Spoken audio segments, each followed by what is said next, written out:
it's Laura, and I am here to show you the things that make a household work in our favor. This would be one of them.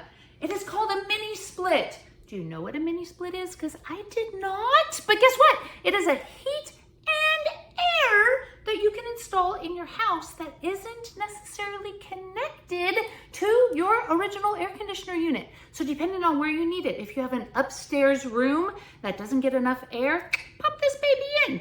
If you have just a secluded room that isn't getting enough airflow, get this in there. So it has the main unit inside your house up on a wall, and the other unit is outside. This one comes with a remote control, so it's kind of like you can stick it on your wall like a thermostat.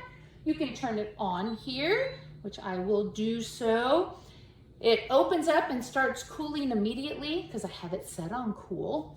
Or you can turn it to heat if you needed to. It'll turn on a blue LED light over here that shows that it's on. And if you want that off because you're sleeping in this room and can you see the air movement? It's already moving my hair around. If you want the light off because you're sleeping and you need it dark, which is what we seem to need, you can turn off that LED light anytime you want right here from the switch. So if you were in need of a room cooler and this works so well, this would be one I would choose.